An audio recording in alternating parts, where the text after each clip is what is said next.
మంచి ప్రభుత్వం. ఇంకోటి యాడ్ చేస్తున్నాను, మంచి అంటే పొగినట్లయితే పొగినట్లు కాదనుకో. ఈయన సమర్థవంతమైన ఎమ్మెల్యే సురేంద్రబాబు గారు, సమర్థవంతమైన. అందుకు ఉదాహరణ నేను చెప్తున్నాను చూడండి. 104వ రోజు పొద్దు నేను ఒక సీనియర్ కార్యకర్త ఈ మండలంలో, అంటే దాదాపు 50-60 మంది సీనియర్ కార్యకర్తలు కానీ లేకపోతే క్రియాశీల కార్యకర్తలు కానీ నేను 104 రోజుల పైకి ఎమ్మెల్యే గారితో దాదాపు 300 సార్లు మాట్లాడా. ఎందుకు మాట్లాడా? ఈ మండల సమస్యలు, ఈ గ్రామ సమస్యలు, ఈ ప్రజల సమస్యల పైన నేను ఫోన్ చేస్తేనే రాత్రి 9 గంటలప్పుడు కానీ ఫోన్ ఎత్తున్నాడు ఈ పెద్ద మనిషి. ఇలాంటి సమర్థవంతమైన ఎమ్మెల్యేని మనకి ఆ చంద్రుడు ఎవరు? మన చంద్రుడు, మన చంద్రబాబు నాయుడు గారు పంపించిన దానికి ఆయన ప్రత్యేకంగా కృతజ్ఞతలు తెలియజేస్తున్నాను.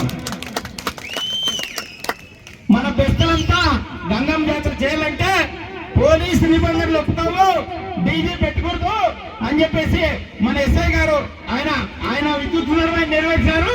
పెట్టుకోడంటే నేను మా జడ్పీటీసీ రామ్మోహన్ చౌదరి, లక్ష్మణ వీళ్ళంతా ఎమ్మెల్యే గారికి ఫోన్ చేస్తే, అన్న పోలీసు నిబంధనలు ఉంటాయి మనం గౌరవిస్తాము, కానీ డీజే పెట్టుకుని మన గంగమ్మ జాతరకి పెట్టుకున్నారు. ఎవరైనా స్పందిస్తారా? మన సురేంద్రబాబు గారు స్పందించారు.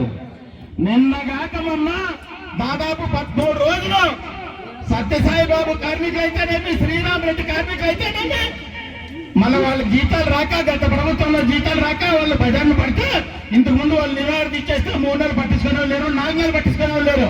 మేమంతా కలిసి సురేంద్రబాబు గారు దృష్టికి ఇస్తే 13 రోజుల లోపల గవర్నమెంట్ పైన ఒత్తిడి ఇచ్చి, కలెక్టర్ గారి మీద ఒత్తిడి ఇచ్చి 13 దినాల లోపల 30 కోట్ల రూపాయలు శాంక్షన్ చేపించి వాళ్ళు విత్డ్రా చేపించి మన సురేంద్రబాబు గారికి.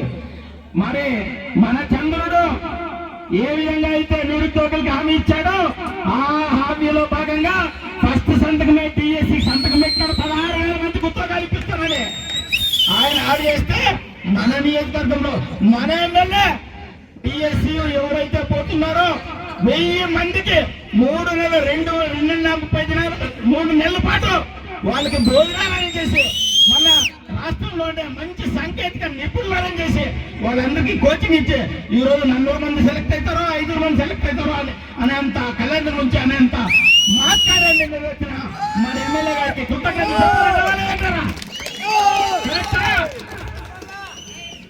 అన్నా మళ్ళా ఎలక్షన్ ముందు కొన్ని హామీలు ఇచ్చింటారు, కొంతమంది హామీలు ఇచ్చి మరిపోతారు. మన ఎమ్మెల్యే అట్లా వాడు కాదనే కానీ నిదర్శనము. ఎలక్షన్ తర్వాత ప్రభుత్వం నుంచి వచ్చే నిధుల కథ వేరే. ఎలక్షన్ ముందు కొంతమందికి ఆర్థికపరమైన హామీ ఇచ్చింటారు. దాంతో భాగంగా మా ముస్లిం సోదరులకి మేము పోయి ఓటాడినాడు, వాళ్ళు పోయి మా ముల్లా సాబ్కు ఇల్లు కావాలని చెప్పంటే మీకు సాయం చేస్తానని ఇవేంటి కొన్నారు. డబ్బులు మోసుకుంటారు మన ఎమ్మెల్యే గారు, ముస్లిం సోదరులకి ఇచ్చే డబ్బులు మోసుకుంటారు.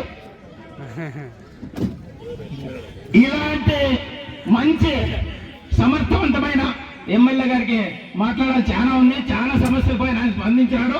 ముఖ్యంగా మన కమ్మదూరు మండలంలో నాయకులు ఎవరు ఫోన్ చేసినా, ఏ టైంలో ఫోన్ చేసినా మాకు స్పందించినాడు. ఆయన ప్రత్యేక కృతజ్ఞతలు.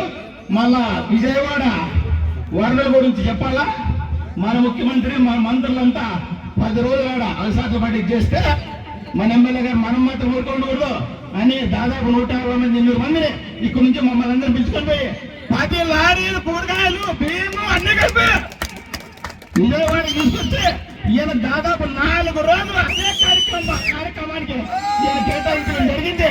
ముఖ్యమంత్రి గారికి, ముఖ్యమంత్రి సహాయ నిధికి 50 లక్షల రూపాయలు చెక్ ఇచ్చారు. కాకుండా మా అందరి దగ్గర, నియోజకవర్గం ప్రజలందరి దగ్గర దాదాపు 20 లక్షల రూపాయలు ఆర్థిక సాయం తీసుకుపోయి మరి నాగరాజు లోకేష్ గారికి ఇప్పించడం జరిగింది. అన్నా బాగా అన్ని చేస్తున్నావు. గత 5 ఏళ్లలో మా మండలంలో కురాకల్పాల రోడ్డు అయితేనేమి, మరి మేల్పూట పాస్ నుంచి ఐపాస్ వరకు అయితేనేమి చాలా రోడ్లు చెడిపోయినాయి. మీరు ఇచ్చినారు, ఖచ్చితంగా మీరు నెరవేరుస్తారు. మరి దానికి మీరు ఖచ్చితంగా పనిచేయాలి మాకి. అదే కాకుండా ఇంకొక నిన్న కాక మొన్న సీసీ రోడ్లకి మన కమ్మదూరు మండలానికి ఇన్కంప్లీట్ రూర్బన్ లో మిగిలిపోయిన రోడ్లకి నిన్న కాకుండా మన అందరితో కలిసి 5 కోట్ల రూపాయలు కేటాయించడం జరిగింది. 5 కోట్ల రూపాయలు మన కమ్మదూరు టౌన్ లో అయితే పక్క గ్రామాల్లో తెలివి సీసీ రోడ్లకి మంజూరు చేయించడం జరిగింది. ఇలాంటి సమర్థవంతమైన ఎమ్మెల్యే గారు మరి మనకి ఇంకా 10 కాలాల పాటు ఉండాలని కోరుకుంటూ చాలా విషయాలు చెప్పుకోవాలండి, కానీ టైం తక్కువ ఉంది. మీ అందరి దగ్గర సెలవు తీసుకుంటున్నాను. జై హింద్, జై చంద్రబాబు, జై తెలుగుదేశం. Thank you.